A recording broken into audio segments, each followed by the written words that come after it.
হাসিনার জ্বালানি উপদেষ্টা তৌফিক ইলাহি চৌধুরী গ্রেফতার।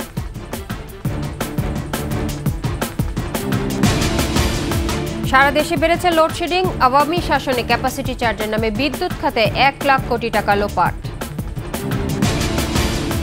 এবং সীমান্ত হত্যার কড়া প্রতিবাদ জানালো বাংলাদেশ, ঢাকা করাচি ফ্লাইট চালু করতে চায় পাকিস্তান।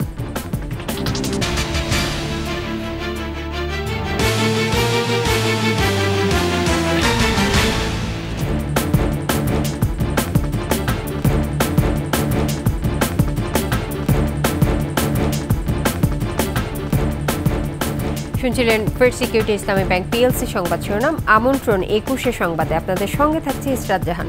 দর্শক, 21 টেলিভিশনের সংবাদ একই সাথে সরাসরি দেখতে পাবেন আমাদের ফেসবুক পেজ www.facebook.com/2124 অনলাইনে। এছাড়াও সাবস্ক্রাইব করতে পারেন www.youtube.com/21TV চ্যানেলে। ক্ষমতাচ্যুত সাবেক প্রধানমন্ত্রী শেখ হাসিনার বিদ্যুৎ, জ্বালানি ও খনিজ সম্পদ বিষয়ক উপদেষ্টা তৌফিক ইলাহি চৌধুরীকে গ্রেফতার করা হয়েছে। ঢাকা মহানগর পুলিশের জনসংযোগ বিভাগের অতিরিক্ত উপকমিশনার ওবায়দুর রহমান খুদে বার্তায় জানান, মঙ্গলবার রাত 10:15টার দিকে রাজধানীর গুলশান থেকে তাকে গ্রেফতার করা হয়। পরে তাকে মিন্টু রোডে ডিবি কার্যালয়ে নিয়ে যাওয়া হয়। ঢাকার একাধিক হত্যা মামলায় তৌফিক ইলাহি চৌধুরীকে গ্রেফতার করা হয়েছে বলেও জানান তিনি। সাবেক আমলা তৌফিক ইলাহি চৌধুরী 2009 সালে আওয়ামী লীগ সরকার ক্ষমতায় আসার পর থেকে প্রধানমন্ত্রী শেখ হাসিনার বিদ্যুৎ, জ্বালানি ও খনিজ সম্পদ বিষয়ক উপদেষ্টা হিসেবে দায়িত্ব পালন করে আসছিলেন। ছাত্র জনতার অভ্যুত্থানে শেখ হাসিনা গত 5ই আগস্ট প্রধানমন্ত্রীর পদ ছেড়ে ভারতে পালিয়ে যাওয়ার পর থেকেই তৌফিক ইলাহি চৌধুরীও আত্মগোপনে ছিলেন।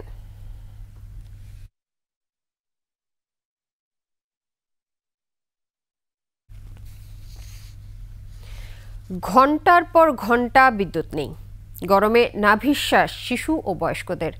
ব্যবসা বাণিজ্যে পড়ছে বিরূপ প্রভাব। দিনাজপুরের 525 মেগাওয়াট উৎপাদন ক্ষমতার বড়পুকুরিয়া তাপ বিদ্যুৎ কেন্দ্র এখনও সচল হয়নি। পুরোপুরিভাবে বন্ধ বিদ্যুৎ কেন্দ্রটির 3টি ইউনিটের উৎপাদন, ফলে প্রতিদিনই বাড়ছে লোডশেডিং। প্রতিনিধিদের তথ্যচিত্রে বিস্তারিত ডেস্ক রিপোর্টে। একদিকে গরমে হাঁসফাঁস, অন্যদিকে বিদ্যুতের ভেলকিবাজি। এই আছে এই নাই, অতিষ্ঠ জনজীবন। গেল কয়েকদিন ধরেই উত্তরাঞ্চল সহ দেশের বিভিন্ন জেলা লোডশেডিংয়ের কবলে। সোমবার থেকে দিনাজপুরের বড়পুকুরিয়া বিদ্যুৎ কেন্দ্রটির সবকটি ইউনিট বন্ধ থাকায় ভোগান্তি আরও বেড়েছে। বিদ্যুৎ এই আছে এই নাই, 10 মিনিট বিদ্যুৎ দেয়, 1 ঘন্টা বিদ্যুৎ নাই। বাচ্চারা অতিষ্ঠ বা কারেন্ট না থাকার জন্য পড়াশোনা করতে পারতেছে না। এই আসে এই যায়, 1 ঘন্টা থাকে, 3-4 ঘন্টা নাই, আধা ঘন্টা থাকে, 2 ঘন্টা নাই। ঘন ঘন লোডশেডিং এর ফলে ব্যবসা বাণিজ্য হচ্ছে ক্ষতি। ঘন্টার পর ঘন্টা বিদ্যুৎ না থাকায় ক্ষুব্ধ ব্যবসায়ীরা। 4-5 দিন থেকে প্রচুর পরিমাণে লোডশেডিং হচ্ছে, যার কারণে আমাদের স্বাভাবিক জীবনযাত্রাও ব্যাহত হচ্ছে। এখানে যে গরম, যে অবস্থা, তাতে আমাদের জন্য ব্যবসা করা খুব ভয়ঙ্কর হয়ে দাঁড়ায়। লোডশেডিং এর বিরূপ প্রভাব পড়েছে সিরাজগঞ্জের তাঁতপল্লীতেও। আগে দিনে 20 লাখ পিস শাড়ি, লুঙ্গি, গামছা, ধুতি উৎপাদন হলেও এখন তা নেমেছে অর্ধেকে। 4-5 ঘন্টা কারেন্ট থাকে, এই যে একবারে বন্ধ সব ফ্যাক্টরি। এমনি বেচা কেনা নাই, তারপরে কারেন্ট নাই। সপ্তাহে 4,500-5,000 টাকা ইনকাম হইতো, এখন 2500 টাকা 2,000 টাকা ইনকাম, এখন অর্ধেকে নেমে গেছে। এ নিয়ে ক্যামেরার সামনে কথা বলতে রাজি হননি বিদ্যুৎ বিভাগের কর্মকর্তারা। তারা জানান, চাহিদার তুলনায় সরবরাহ কম থাকায় লোডশেডিং এর মাধ্যমে পরিস্থিতি সামাল দেওয়ার চেষ্টা করা হচ্ছে। এদিকে চট্টগ্রামে সামিট গ্রুপের প্রাকৃতিক গ্যাস সরবরাহ বন্ধ থাকায় বিদ্যুৎ উৎপাদন কমেছে, ফলে ব্যাহত হচ্ছে শিল্প কারখানার উৎপাদন। পিডিবির কর্মকর্তারা জানান, 3 মাস ধরে বন্ধ রয়েছে সামিটের মালিকানাধীন টার্মিনালটি। খুরশিদ আলম মুকুল, ডেস্ক রিপোর্ট, 21 টেলিভিশন। এদিকে বিদ্যুৎ পরিস্থিতি স্বাভাবিক হতে সময় লাগবে বলে জানিয়েছেন অর্থ ও বাণিজ্য উপদেষ্টা ডক্টর সালেউদ্দিন আহমেদ। সকালে ক্রয় সংক্রান্ত উপদেষ্টা পরিষদের সভায় এ বিষয়ে কথা বলেন তিনি। বিদ্যুতের জ্বালানির ব্যাপারে আলাদাভাবে যে প্রপোজালগুলো আসছে আমাদের কাছে, ইভেন এলএনজি ইম্পোর্ট বা অন্যান্য জ্বালানি, সেগুলো আমরা কোনো ব্যাপারে এগুলো আটকাচ্ছি না। ইম্পর্টেন্ট জিনিসগুলো যেগুলো আমরা সবসময় এগুলো আমরা অ্যাপ্রুভ করে দিচ্ছি। আমাদের যতই ইচ্ছা হোক, ফরেন এক্সচেঞ্জ কনস্ট্রেন্ট থাকুক, কিন্তু আমরা এগুলো দ্রুত যেন এগুলো পারচেস করা হয়। বিদ্যুৎ খাতে উন্নয়নের চেয়ে লুটপাটে বেশি মনোযোগ ছিল ক্ষমতাচ্যুত হাসিনা সরকারের। নিরবিচ্ছিন্ন বিদ্যুৎ সরবরাহের নামে একের পর এক বিদ্যুৎ কেন্দ্র নির্মাণ করে খাতটিকে চরম দুর্নীতিগ্রস্ত করা হয়। ক্যাপাসিটি চার্জের নামেই 1 লাখ কোটি টাকার বেশি হাতিয়ে নেয় বিদ্যুৎ খাতের মাফিয়া সিন্ডিকেট। সঞ্জয় অধিকারীর ধারাবাহিক রিপোর্টের আজ দেখুন প্রথম পর্ব। যদি বলেন যে রিজার্ভ রক্ষা করতে হবে, তাহলে আমি বিদ্যুৎ কেন্দ্র বন্ধ করে দিই। আমাকে বেশি কথা বললে সব বন্ধ করে দিয়ে বসে থাকবো। বিদ্যুৎ খাতের অনিয়ম নিয়ে কেউ কথা বললে এভাবেই হুমকি দিতেন সাবেক প্রধানমন্ত্রী শেখ হাসিনা। কোনো প্রকার প্রতিযোগিতা ছাড়াই শতাধিক বিদ্যুৎ কেন্দ্র নির্মাণ করেছে ক্ষমতাচ্যুত হাসিনা সরকার। বিদ্যুৎ কেন্দ্রগুলো পেয়েছেন শেখ হাসিনার ঘনিষ্ঠ জনেরা। যেভাবে পাওয়ার প্ল্যান্ট দেওয়া হয়েছে এটা কিন্তু সঠিক হয়নি। কেউ একটা ছক্কা মেরে দিল, তাকে একটা পাওয়ার প্ল্যান্ট উপহার দিল। কেউ একটা সেঞ্চুরি করে দিল, তাকে একটা পাওয়ার প্ল্যান্টের উপহার দিল। তাকে একটা অ্যাম্বিশন দিয়ে দিল। এইভাবে আমাদের দেশ পরিচালিত হয়েছে। এই যে ইকোনমিক সেক্টর ব্যাংক ট্যাঙ্ক যত বড় একটা করেছে, the energy is an equally big burden and liability. পছন্দের ব্যবসায়ীদের বিনা দরপত্রে কাজ দিতে 2010 সালে করা হয় বিদ্যুৎ ও জ্বালানির দ্রুত সরবরাহ বিশেষ আইন। ওই বছরই 32টি কুইক রেন্টাল কেন্দ্র নির্মাণের অনুমতি দেয়া হয়। পরে আরও 72টি রেন্টাল ও আইপিপি কেন্দ্র অনুমতি পায়। পরিবীক্ষণ ও মূল্যায়ন বিভাগের প্রতিবেদন বলছে, গত 2 অর্থ বছরে বিদ্যুৎ উন্নয়ন বোর্ডের লোকসান হয়েছে 1,16,532 কোটি টাকা। এর আগের 12 বছরে লোকসান হয় 1,05,419 কোটি টাকা। There has been political favoritism as well as corruption. এইটার বোঝা তো আমাদের সবাইকে বুঝতে হবে। এই লোকসানে বড় ভূমিকা রেখেছে ক্যাপাসিটি চার্জ ও উচ্চ মূল্যে বিদ্যুৎ কেনার চুক্তি। গত 14 বছরে রেন্টাল, কুইক রেন্টাল ও আইপিপি কেন্দ্রগুলোর ক্যাপাসিটি চার্জ হিসেবে 89,740 কোটি টাকা ব্যয় হয়েছে। এর মধ্যে সামিট গ্রুপ পেয়েছে সর্বোচ্চ 10,623 কোটি টাকা। এছাড়া এগ্রিকো ইন্টারন্যাশনাল, এর the Power, United Group, Bangla Cat, Khulna Power, ওসাব গ্রুপ, মোহাম্মদী গ্রুপ এবং ডরিন গ্রুপ সহ হাসিনা ঘনিষ্ঠ ব্যবসায়ীরা হাজার হাজার কোটি টাকা পেয়েছে। পাশাপাশি ভারত থেকে বিদ্যুৎ আমদানির জন্য গত 9 বছরে 11,015 কোটি টাকা ক্যাপাসিটি চার্জ পরিশোধ করা হয়েছে। জ্বালানি বিশেষজ্ঞরা বলছেন, ক্যাপাসিটি চার্জের এই লুটেরা মডেল দিয়ে দ্রুত লুণ্ঠনের ব্যবস্থা করা হয়েছে। অলিগার্ক সৃষ্টি করে আপনার অসাধু ব্যবসার সম্প্রসারণ হয়েছে, যাতে আমরা ভোক্তারা লুণ্ঠিত হয়েছে এবং উন্নয়নটাকে অজুহাত হিসেবে সামনে আনা হয়েছে। বিদ্যুৎ খাতে লুটেরাদের শাস্তির আওতায় আনার পরামর্শ বিশেষজ্ঞদের। দ্রুত দুর্নীতি এবং লুণ্ঠন সম্প্রসারণ হয়েছে, সেটার দ্রুত বিচার করতে হবে। সঞ্জয় অধিকারী, 21 টেলিভিশন, ঢাকা। সীমান্ত হত্যার কড়া ভাষায় প্রতিবাদ করেছে বাংলাদেশ, যদিও এই বিষয়ে এখনো ভারতের কোনো বক্তব্য পাওয়া যায়নি। বিকেলে পররাষ্ট্র মন্ত্রণালয়ে সাংবাদিকদের প্রশ্নের উত্তরে এই কথা জানান পররাষ্ট্র উপদেষ্টা মোহাম্মদ তৌহিদ হোসেন। এর আগে পররাষ্ট্র উপদেষ্টার সঙ্গে দেখা করে ঢাকা করাচি বিমানের ফ্লাইট চালু করার বিষয়ে আগ্রহের কথা জানান পাকিস্তানের রাষ্ট্রদূত। বিস্তারিত জানাচ্ছেন নাহিদ সিরাজি নিম্মি। মঙ্গলবার নবনিযুক্ত পররাষ্ট্র সচিব জসিম উদ্দিনের সঙ্গে বৈঠক করেন ঢাকায় নিযুক্ত ভারতীয় হাইকমিশনার প্রণয় বর্মা। বৈঠক শেষে বাংলাদেশের সাথে দ্বিপাক্ষিক সম্পর্ক এগিয়ে নেওয়ার কথা জানান ভারতীয় হাইকমিশনার।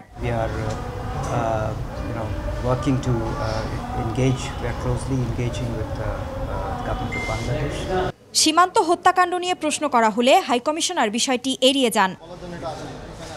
পরে পররাষ্ট্র উপদেষ্টা তৌহিদ হোসেনের কাছে একই প্রশ্ন করা হলে তিনি জানান, ভারতের কাছে কড়া ভাষায় অভিযোগ করা হয়েছে। আমরা প্রতিবাদের ভাষা অনেক শক্ত করেছি, আপনারা খেয়াল করেছেন কিনা আমি জানি না। আমাদের এইটুকুই এই মুহূর্তে করার আছে, এটুকুই আসলে। আমরা তো এটা নিয়ে যুদ্ধ বাঁধাবো না, তাই না? এটা তো আপনাদেরকে বুঝতে হবে। আমরা আশা করবো যে ভারতের ব্যাপারে এটা যে অত্যন্ত সেন্সিটিভ একটি ইস্যু, সেটা কিন্তু আমরা প্রতি মুহূর্তে বলছি এবং সেটা আমরা আশা করবো যে তারা এটা কগনিজেন্সে নেবে। এর আগে পররাষ্ট্র উপদেষ্টার সঙ্গে সৌজন্য দেখা করেন পাকিস্তানের রাষ্ট্রদূত। পাকিস্তানের হাইকমিশনার এসেছিল একেবারেই কার্সি দেখা করতে। প্রথম আমার সাথে আসলে আমি তো কয়েকদিন পরে দেশের বাইরে গেছিলাম, কাজে সে তখন সে চেয়েছিল কিন্তু সময় দিতে পারেনি, এই জন্য তাকে সময় দিয়েছে। এটা একেবারে সে বলেছে, আমি বলেছি তারা বিমানের সাথে এ নিয়ে যোগাযোগ করছে, এটা কমার্শিয়াল ভিত্তিতে হবে, যদি হয় আমাদের তো কোনো সমস্যা নেই। নাহিদ সিরাজি নিম্মি, 21 টেলিভিশন, ঢাকা। ভারতের লাইন অফ ক্রেডিট বা এলওসির আওতাধীন প্রকল্পগুলো গুরুত্বপূর্ণ হয় তা বন্ধ হবে না বলে জানিয়েছেন অর্থ উপদেষ্টা ডক্টর সালেউদ্দিন আহমেদ। উভয় দেশের স্বার্থ বিবেচনায় নিয়ে প্রকল্পগুলো নেওয়া হয়েছে বলে জানান তিনি। অন্যদিকে ভারতীয় হাইকমিশনার প্রণয় কুমার ভার্মা জানিয়েছেন প্রকল্প বাস্তবায়নে ভারত থেকে বাংলাদেশকে দেয়া ঋণের অর্থ ছাড়ে কোনো সমস্যা নেই। আশুগঞ্জ ও আখাউড়া সড়কের মতো কিছু প্রকল্পের ঠিকাদার ভারতে চলে গেলেও দ্রুতই ফিরে আসবে বলে আশ্বস্ত করেছেন প্রণয় ভার্মা। রিপোর্ট প্রণব চক্রবর্তীর। অর্থ উপদেষ্টা হিসেবে দায়িত্ব নেয়ার পর ডক্টর সালেউদ্দিন আহমেদের সঙ্গে প্রথমবারের মতো সচিবালয়ে সৌজন্য সাক্ষাৎ করেন ভারতীয় হাইকমিশনার প্রণয় কুমার ভার্মা। নিজ দপ্তরে দুই দেশের দ্বিপাক্ষিক নানা ইস্যুতে প্রায় 40 মিনিটের আলোচনা শেষে অর্থ উপদেষ্টা জানান বাংলাদেশের সঙ্গে কূটনৈতিক ও অর্থনৈতিক সম্পর্ক আরও জোরদার করতে চায় Bharat. Science and technology cooperation is very, very important. So overall that is thing, and we have assured them Bangladesh is a very good place for investment, for economic cooperation, and they have taken note and they will continue. পরে সাংবাদিকদের high commissioner প্রণয় ভার্মা জানান আগের মতোই চলমান থাকবে ভারতের সঙ্গে বাংলাদেশের সব প্রকল্প। আশুগঞ্জ ও আখাউড়া সড়কের মতো কিছু প্রকল্পের ঠিকাদার ভারতে চলে গেলেও দ্রুতই ফিরে আসবে এবং কাজ শুরু হবে বলেও আশ্বস্ত করেন তিনি। No, they are not stopped. The projects are going on, and I think they are basically, as I said, they are very big projects and located at different sites. So the contractors will be coming back to start. বলেন প্রকল্প বাস্তবায়নে ভারত থেকে বাংলাদেশের ঋণের অর্থ ছাড়েও কোনো সমস্যা নেই। এখন পর্যন্ত 3টি লাইন অফ ক্রেডিট বা এলওসির মাধ্যমে বিভিন্ন প্রকল্পে মোট $7 বিলিয়ন ঋণ দিচ্ছে Bharat. The progress that we have made in some of the projects and our approach moving forward, and we are very closely engaging with the government, and my meeting with the advisor is a proof of that. তবে Bharat Bangladesh visa বিষয়ে কোনো আলোচনা হয়নি বলে জানান তারা। This is not a visa. Pranab Chakraborty, 21 television, Dhaka. নিচে সংবাদ বিরতি, যখন ফিরছি তখন অন্যান্য সংবাদের সঙ্গে আরও থাকবে। বিক্ষোভ সংঘর্ষে মণিপুর রণক্ষেত্র, 3 জেলায় কারফিউ, ইন্টারনেট সেবা বন্ধ।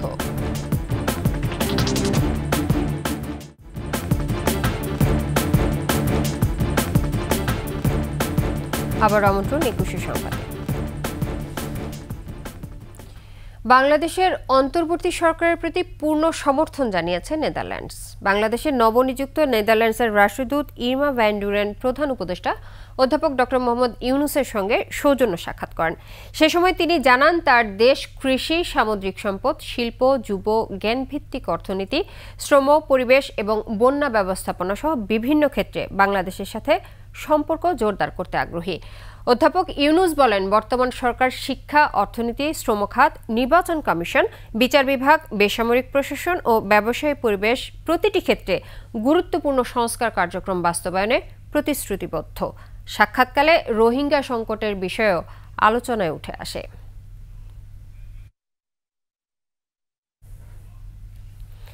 আধিপত্য বিস্তার নিয়ে বগুড়ায় স্বেচ্ছাসেবক দলের নেতাসহ 2 জন নিহত হয়েছে। সোমবার রাতে মাত্র 2 ঘন্টার ব্যবধানে এই হত্যাকাণ্ড ঘটে। হত্যাকাণ্ডের ভিডিও ধারণ করতে গিয়ে আহত হয়েছেন 2 সাংবাদিক। বগুড়া প্রতিনিধি আবুল কালাম আজাদের তথ্যচিত্রে ডেস্ক রিপোর্ট। সোমবার রাত 9টার দিকে বগুড়া রংপুর মহাসড়কের গোকুল বন্দর এলাকায় আড্ডা দিচ্ছিলেন সদর উপজেলা স্বেচ্ছাসেবক দলের আহ্বায়ক মিজানুর রহমান। সে সময় গোকুল ইউনিয়ন যুবদলের বহিষ্কৃত আহ্বায়ক বিপুলের নেতৃত্বে 20-25 জনের সশস্ত্র দল মিজানকে ওপরচোপরি কুপিয়ে সটকে পড়ে হাসপাতালে নেয়ার পথে মারা যান মিজান। মিজানের মৃত্যুর ঘটনায় হাসপাতালের সামনে ভিড় করেন নেতাকর্মীরা। সে সময় ঘটনাস্থলে আটক বিপুলের সহযোগী সালমান হোসেনকে আহত অবস্থায় হাসপাতালে নিয়ে আসে পুলিশ। বিক্ষুব্ধ নেতাকর্মীরা সেখানেই তাকে পিটিয়ে হত্যা করে। এ ঘটনার ভিডিও ধারণ করতে গিয়ে একটি বেসরকারি টেলিভিশনের সিনিয়র রিপোর্টার ও ব্যুরো প্রধান মেহেরুল সুজন সহ 5 সাংবাদিক আহত হন। এর আগে বিপুলেরা ধরা মারছিল, মারা পর থেকে ঠিকভাবে হাঁটতেও পারে না। কিন্তু আজকে মনে করেন আমি বাইরে এসে খুঁজতেছি, দেখি যে আমাদের অফিসের দক্ষিণ পাশে দেখি পড়ে আছে। নিহত মিজানের সাথে গোকুল ইউনিয়ন যুবদলের সদ্য বহিষ্কৃত আহ্বায়ক বিপুলের দীর্ঘদিন ধরে বিরোধ চলছিল। আওয়ামী লীগের ভোট করছে, বিভিন্ন অভিযোগ আমাদের কাছে ছিল। এই কারণে আমরা ওকে দল থেকে দলের শৃঙ্খলা ভঙ্গ করার কারণে তাকে বহিষ্কার করা হয়েছে। এখানে মিজানের কোনো অভিযোগ বা কারো কথা শুনে এখানে বহিষ্কার করা হয়নি। প্রশাসনের কাছে এই কুলাঙ্গারদের দৃষ্টান্তমূলক শাস্তি চাই এবং সর্বোচ্চ শাস্তি চাই। পুলিশ জানায় দুটি হত্যাকাণ্ডের ঘটনা খতিয়ে দেখা হচ্ছে। ঘটনা একেবারে প্রাথমিক পর্যায়ে আছে। কারা করছে, কিভাবে করছে আমরা বিস্তারিত জেনে যারা দুষ্কৃতকারী সবাইকে গ্রেপ্তার করা হবে, আইনের আওতায় আনা হবে। শেখ হাসিনা সরকারের পতনের পর গত 1 মাসে দলীয় শৃঙ্খলা ভঙ্গের অভিযোগে বিএনপি ও সহযোগী সংগঠনের অন্তত 10 জনকে বহিষ্কার করেছে জেলা BNP. Samar Islam, desk report, 21 television. Sheikh Hasina সরকারের অর্থ পাচার আর লুটপাটের কারণে দেশে এই বিদ্যুৎ সংকট হচ্ছে বলে অভিযোগ করেছে বিএনপি। একই সাথে দেশকে গণতান্ত্রিক ধারায় ফিরিয়ে আনতে অন্তর্বর্তী সরকারের প্রতি আহ্বানও জানিয়েছে দলটি। বিস্তারিত ওমর ফাহিমের রিপোর্টে। গুলশানে বিএনপি চেয়ারপারসনের কার্যালয়ে গণ অধিকার পরিষদ ও ছাত্র অধিকার সংরক্ষণ পরিষদের সাথে বিএনপি লিয়াজো কমিটির বৈঠক। বৈঠক শেষে বিএনপি নেতা আমির খসরু মাহমুদ চৌধুরী বলেন, প্রস্তাবিত 31 দফা নিয়ে কিভাবে জনমত গঠন করা যায় তা নিয়ে আলোচনা হয়েছে। আগামী দিনে একটি স্বৈরাচারী প্রথা থেকে গণতান্ত্রিক পথে দেশ ফিরে আসে এবং গণতান্ত্রিক আন্দোলন, গণতন্ত্রের মাধ্যমে দেশে যে নির্বাচন হবে দেশের জনগণ সিদ্ধান্ত দেবে। ছাত্রদের মধ্যে যারা অসহিষ্ণুতা তৈরির চেষ্টা করছে তাদের চিহ্নিত করে বিচারের আওতায় আনায় গুরুত্ব দেন গণ অধিকার পরিষদ ও ছাত্র অধিকার সংরক্ষণ পরিষদের নেতারা। এই সমস্ত ঘটনায় যারা জড়িত হচ্ছে তাদেরকে চিহ্নিত করতে আইন শৃঙ্খলা বাহিনী সহ সরকারকে সহযোগিতা করায় তারেক রহমানের প্রস্তাবিত জাতীয় সরকার বাস্তবায়নে কাজ করার কথাও জানান তারা। হাসিনা পরবর্তী নতুন বাংলাদেশ বিনির্মাণে জাতীয় সরকার করব সবাইকে নিয়ে। তো ওই ঘোষণাটা তো আমাদের সকলের এখন পর্যন্ত আছে। সামনের পরিবেশ পরিস্থিতি অনুযায়ী বাকি সিদ্ধান্ত হবে। ওমর ফাহিম, 21 টেলিভিশন, ঢাকা। তাপসের গান বাংলা চ্যানেলে গানের আড়ালে চলত জমজমাট রঙ্গলীলা। দেশি বিদেশি তারকা শিল্পীদেরকে ব্যবহার করা হতো প্রভাবশালী ব্যবসায়ী, কূটনৈতিক ও রাজনীতিবিদদের মনোরঞ্জনের জন্য। গুলশান বনানীর বিভিন্ন এসকর্ট বাণিজ্যের হোতা এই কৌশিক হাসান তাপস। বিভিন্ন সময়ে ভুক্তভোগী নারীরা এসব নিয়ে অভিযোগও করেছিলেন তাপসের বিরুদ্ধে। আদিত্য মামুনের রিপোর্ট।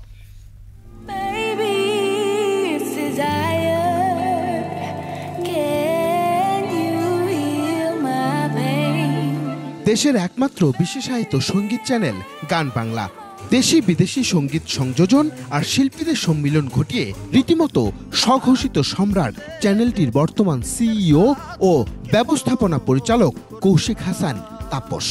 পাশাপাশি বসে থাকে, মাঝে মধ্যেই তার চ্যানেলে দেখা মেলে বিদেশি শিল্পী যন্ত্রীদের পরিবেশনা। তাপস ও তার প্রভাবশালী স্ত্রী মুন্নির ক্ষমতার বিস্তার বিশ্বব্যাপী। সানি লিওনকে উড়িয়ে আনা হয় তার অনুষ্ঠান মাতাতে।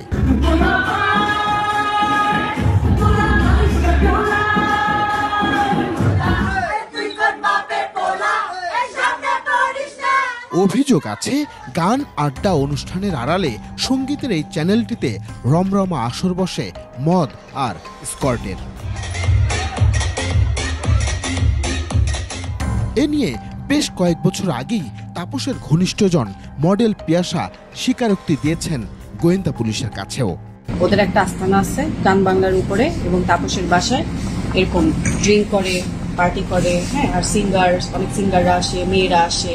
গান বাংলার যে তাপস বাইরে থেকে মানে ফরেনার যে ইয়েগুলো আনে, আর্টিস্ট আনে, ওদেরকেও মানে সাপ্লাই দেয়। পলিটিক্যাল একটা ব্যাকগ্রাউন্ড আছে। গান বাংলায় যাতায়াত করা নায়িকা পরিমণিও ঢাকায় 3 মডেল নায়িকার এমন কর্মকাণ্ডে জড়িত থাকার কথা জানিয়েছেন 21 টেলিভিশনকে। আই থিঙ্ক আপনি বুবলিকে আর ওই মাহিকে ফোন দিতে পারেন। আমি তো রিসেন্টলি তার সাথে আমার কথা হয় না, দেখা হয় না, যোগাযোগ নেই। এই দুজনের কাছে জানতে পারেন, কারণ নায়িকা হিসেবে ওনাদের আসা যাওয়া এখন মানে ইদানিং খুব বেশি আমিও দেখেছি, হয়তো আপনারা নজর করলে আপনারাও দেখতে পারবেন। সঙ্গীত বিনিময় আর নির্মাণের নামে মূলত বিদেশি কিছু নারী শিল্পীদের ব্যবহার করতেন তাপস। একই দশা হতো দেশি শিল্পীদেরও।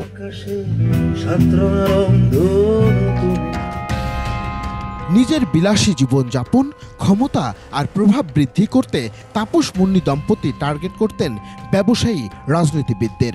তাদের সাথে সখ্য গড়ে তুলতে দাবার চাল হিসেবে ব্যবহার করতেন কখনো বিদেশি, কখনো দেশি তারকা মডেল সঙ্গীত শিল্পীদের।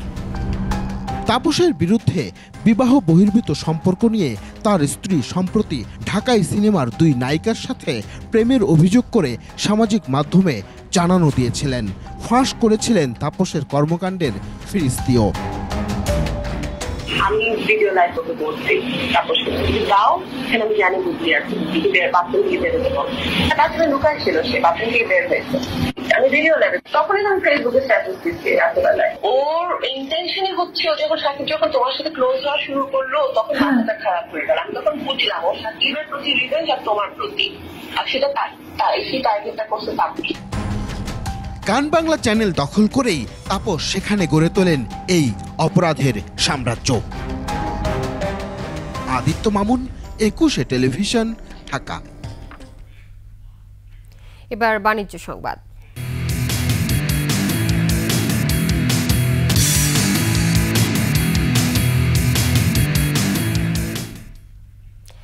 আকিজ বশির গ্রুপের সৌজন্যে আয়োজিত এসডিজি ব্র্যান্ড চ্যাম্পিয়ন অ্যাওয়ার্ডসের দ্বিতীয় সংস্করণে 39টি টেকসই উদ্যোগকে সম্মানিত করা হয়েছে। রাজধানীর একটি হোটেলে ইন্টেলিয়ার এবং দ্য ডেইলি স্টারের সহযোগিতায় এক জমকালো অনুষ্ঠানে 16টি বিজয়ী এবং 23টি অনারেবল মেনশন প্রাপ্ত ব্র্যান্ডকে এই সম্মাননা দেওয়া হয়। প্রধান অতিথি ছিলেন পরিবেশ, বন ও জলবায়ু পরিবর্তন মন্ত্রণালয় এবং পানি সম্পদ মন্ত্রণালয়ের উপদেষ্টা সৈয়দা রিজওয়ানা হাসান। বাংলাদেশ ইনোভেশন কনক্লেভের উদ্যোগে আয়োজিত সম্মাননার মূল লক্ষ্য টেকসই উন্নয়নের অন্য কাজ করা প্রতিষ্ঠানগুলোকে স্বীকৃতি দেয়া।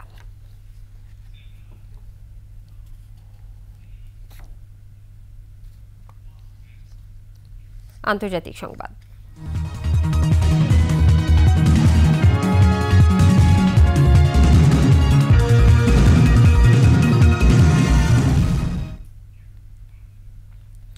ভারতের মণিপুরে ফের তীব্র হয়ে উঠেছে জাতিগত সংঘাতে জড়িয়ে পড়ছে আইনশৃঙ্খলা রক্ষাকারী বাহিনীও।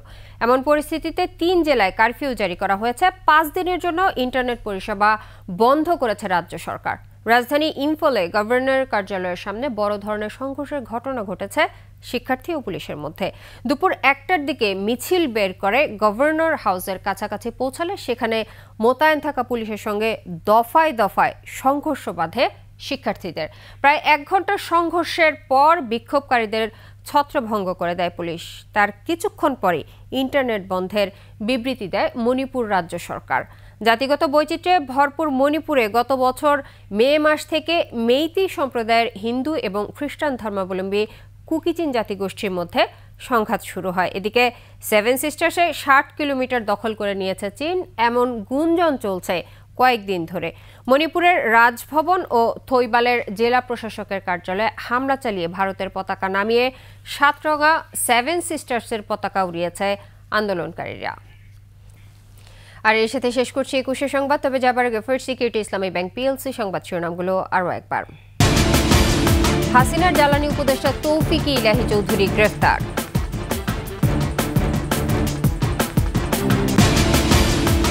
সারা দেশে বেড়েছে লোডশেডিং, আওয়ামী শাসনে ক্যাপাসিটি চার্জের নামে বিদ্যুৎ খাতে 1 লাখ কোটি টাকা লোপাট।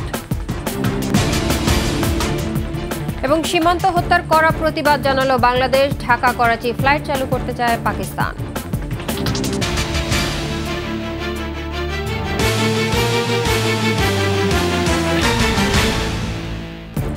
সর্বশেষ সংবাদ জানতে ডায়াল করুন 2021 নম্বরে আর ভিজিট করুন 21-team.com এই ওয়েবসাইটে। ফেসবুকে ভিজিট করতে পারেন www.facebook.com/2124 অনলাইনে। এছাড়া সাবস্ক্রাইব করতে পারেন www.youtube.com/21TV চ্যানেলে। এতক্ষণ সঙ্গে থাকার জন্য ধন্যবাদ। পরবর্তী সংবাদ দেখার আমন্ত্রণ রইল। 21-এর সাথেই থাকুন।